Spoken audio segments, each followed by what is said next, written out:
Hello, welcome pen friends. Welcome to another singles ink profile. This will be the last one before I start the new ink flight is here, so I'm a little bit distracted. But this will be the last singles profile before we start on the new ink flight. So we are doing today Diamine Aurora Borealis, and it is a beautiful teal. It's gonna do things. It's probably gonna look a little different depending on how how the lighting is and you name it. But let's dive right in because wow, have I been having fun writing with this one. We're gonna do the bath test just like always because I can't wait to see what it does. Look at all that pretty color coming out. Wow. All I know is that I'm not gonna want to clean it out of my pens, but maybe I will because now we have a new ink flight. So that just came in today. So let's let that do its thing and we'll just get right into the Rodya Gold book here. This ink just really impresses me, and I haven't had it long. It was sent by a pen friend whose initials are down here. So I haven't had it long, but I wanted to do this because as soon as I did the index of it, which is over here, I was intrigued and I really wanted to see it. See, sometimes it looks darker than other times, but we'll have to just see how this goes. I found this available at Goulet Pens, and I didn't go much further because I found it in all the different sizes, you know, from sample, a 2 ml sample, all the way up to the 90 ml bottle. And I did find out that this was a collaboration between the Reddit fountain pen community and Diamine, and so apparently it was voted on, and that is so interesting to me. I need to get on the ball. I don't do anything like that. I'm not in any of those groups. I think I may have joined one group a long time ago, but then I had trouble with my password or something. I just need to get organized because that would be really fun to vote on an ink like that. So I had it in my broad nib right up to here, and then I went and put it in, or put it into my Lamy fine nib here. And then I may have left my chromatography too long, but I didn't want to repeat it because it sort of made sense, you know, the yellow and lots of blue.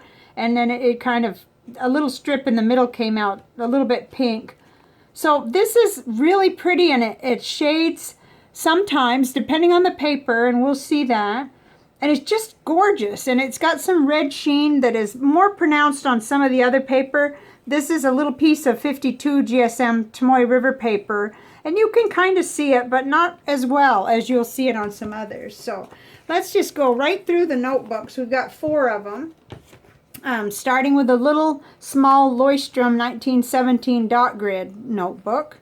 And this will be good because we do have California Teal over here on the left, and here we have today's the Diamine Aurora Borealis, and it sort of demonstrates whenever we're able to see them together, and we are going to do that on lots of different papers, how the Monteverde California Teal leans toward green, and how this Aurora Borealis kind of leans toward blue, but it's tricky, and it depends on a lot of things, and I can't be trusted because I had an argument with someone over the color of a car once. So, you know, I think we all have different perceptions, but it's just gorgeous. And I saw quite a bit of shading on this paper here, and hopefully you can see it too.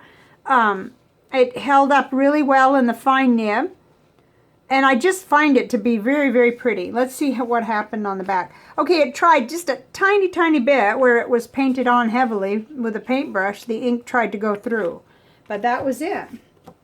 So I know that I'm safe to write in my bullet journal with that.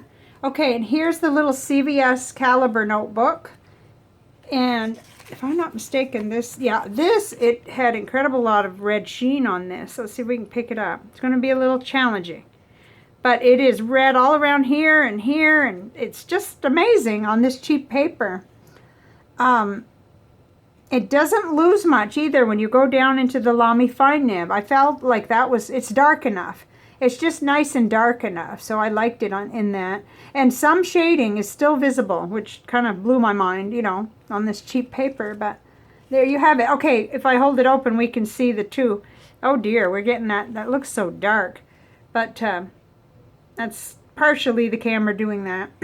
I guess it's equal though, because it's making the Monteverde California teal look darker too. And you can see that red sheen on the teal. Huh. So, you know, this is always a lot of fun to see what these inks do in these different notebooks. It's pretty amazing. So this was done Monday. I've had this in my pen since at least Sunday. I've written some letters and everything with it. Here we go, seeing kind of a nice range, and very little red sheen showed up here. Just a little bit, but it was enough to look pretty. And this is all in the Moonman Mini with the glass nib. Looks, you know, I don't know, it looks fairly dark even to my eye, but the camera's darkening it just a little bit. Just a yummy color. It's one of my favorite. Teal is one of my favorite colors anyway. So this is the Live Notes, which gives us Tomoe River paper 68 GSM. Again, with the dot grid. So, okay, and we're going to be able to see them both because they're both on this paper here. Here we are with today's Diamine Aurora Borealis in the broad nib and in the Lamy fine nib. So once again, thank you to pen friend Mike for sending this sample. It's just amazing. I love it. I'm not going to be able to go very long without a small bottle of that. I just really love it. And you know, I have others, but when we start looking at the comparison panel, you'll see how it's unique enough that I just really am impressed. I wish it was coming across just exactly how it looks to my eye, but that's almost impossible, so I apologize for that. Okay, so now let's get over here on Tomoe River paper 52 gram. This is the white paper. Lots of red sheen is visible. I'm trying to give you a view of that if I can without too much distortion. Yeah, when you paint on the ink swatch on here, it's quite nice. It really shades and looks delicious. And with the broad nib on this paper, you do get kind of a red tint. I liked that very much. And again, it looks nice in the Lamy fine nib, according, you know, in my opinion anyway. And you get a little shading in both of these nibs, so very pretty. So now, Clairefontaine French ruled, 90 gram. And this is a white paper as well, so it gives us a good look at it. I'm liking that you get to compare, or at least see what the Monteverde California teal looks like compared to this one. I think that's nice. It just sort of worked out that way, and I was thinking, oh, a blue ink, and you know, but I recognize it's not exactly blue. It's teal. So here it is. Let's see if I can help with that. It does have darker and lighter spots there, and the broad and the Lamy fine nib. I thought it was really nice on the Clairefontaine, and that's a compliment to the ink because oftentimes I find that paper dry. You know, I guess it's the nib really, but that's the nibs I have right now, or what I have. So, okay, here's the Rodya dot pad 80 gram white paper. And it's just nice and pretty. Oh, gosh, okay, we'll have to correct this. I forgot to write with the Lamy fine nib. Okay, we'll do it right now because I just don't have much patience for having that not there. Quick brown. Maybe I'll get a new sentence one of these days, but I don't have one right now. Jumps over the lazy fox. Okay, we'll do, I like to, whoops, I guess I'm rushing. A couple number signs and a couple figure eights. Just for the heck of it. And this is Fine Lamy. One of my absolute favorite pens, the Lamy Vista with a fine nib. It's a black one, but it's because I changed what was in there. Okay, so now we have it. Very nice. I like this, and on all the papers, I really didn't have any issues. Okay, I especially liked it here on Hamlin Optic 90 gram white paper. It was just gorgeous, and it had all this red sheen, just like crazy, but it shaded well on this paper, I thought. I mean, I saw quite a bit of it, in both nibs. So I was really happy with that. This is becoming a nice paper for when I'm writing maybe a longer letter, or just depending on how much I'm putting in the envelope that I might want, you know, this size versus my smaller Tomoe River paper is what I like, the A5 size. I really like that. So here is Hewlett Packard Laser Premium 32 paper that I'm still testing with. And, you know, you don't get any of that sheen or interest as much on this paper, but certainly when you go to write, it looks nice. Oh, and I forgot to check for bleed through. So there's just a tiny bit of trying to there, which wouldn't even bother me, just where it was painted on with a paintbrush. So I'll go back through and do the backs. This was the Hewlett Packard paper, and then here is the Hamlin Optic. We'll turn that over. No bleed through or anything, and not enough shadowing to bother me. Here's Rodya dot pad, 80 gram. Okay, no bleed through, a little bit of show through, but it's still, you know, as long as I can read my writing on the back of papers, it doesn't, I'm not really fussy. So here's Clairefontaine 90 gram French ruled. Perfectly fine. I suppose you could see just a little where it's painted on there, but it's not coming through. And then here's Tomoe River 52 gram.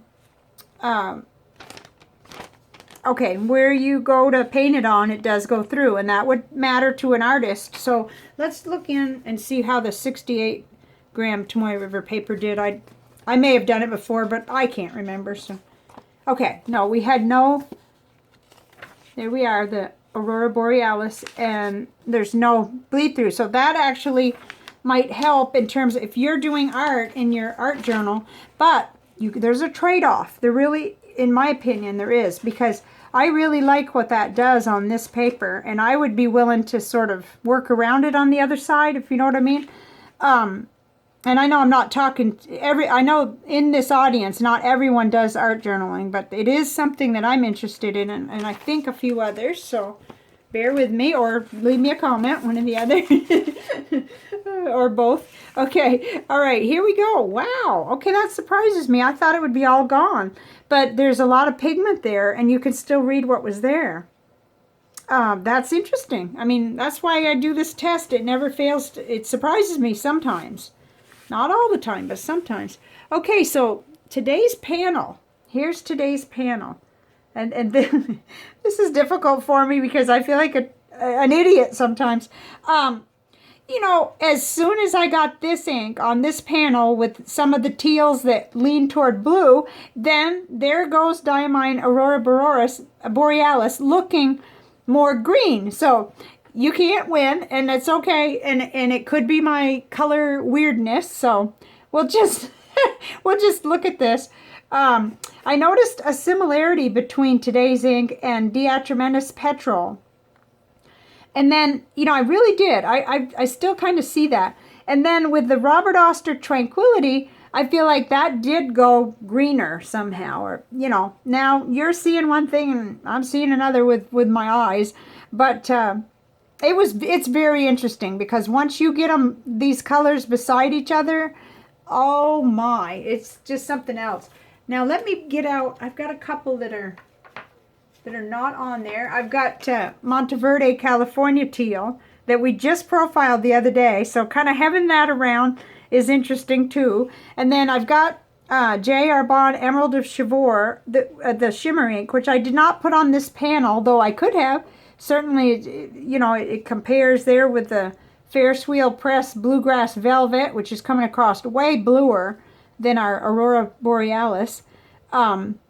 Now, when I first started, I'll just put these over here or somewhere where you can see them, where there's not as many shadows. Okay, I really felt like, wow, this is going to be just like Colorverse Gravity Wave, and Chris doesn't need anything like this because she's already got it. But then I realized, okay, it's not exactly. I mean, no wonder. I love writing with this, and I have a bottle of that Gravity Wave too. But it's not all that close, really. And it does have red sheen, quite a bit of it actually, the Gravity Wave. And I'm not seeing quite as much red sheen here on this panel in conjunction with this today's ink. But I do see some there. And, you know, it interested me enough to get out my little sample, which was from the same pen friend, of the Lamy Crystal Amazonite, because I thought maybe that would be in there. And, you know, in a way it is. my point is not to match inks. And in some cases, it's just important to have something on here that you're familiar with. So here's Pilot Iroshizuku Kujaku, which a lot of us are familiar with, and we're in the ballpark, I think. But it just seems bluer to me, quite a bit bluer. Whereas I can, like I said, I start to see the green, you know. But I can go the other way. I can get out, yes, the other panel, and I can have today's ink up against that one. So let's try that just for the heck of it. Hopefully I'm not gonna, you know, make you dizzy, but I'll try not to. So then, you know, when we have this up against the California Teal, you can definitely see that I feel like then you could see this goes toward green, this kind of goes toward blue. You know, there's just, but it plays tricks on you, I think.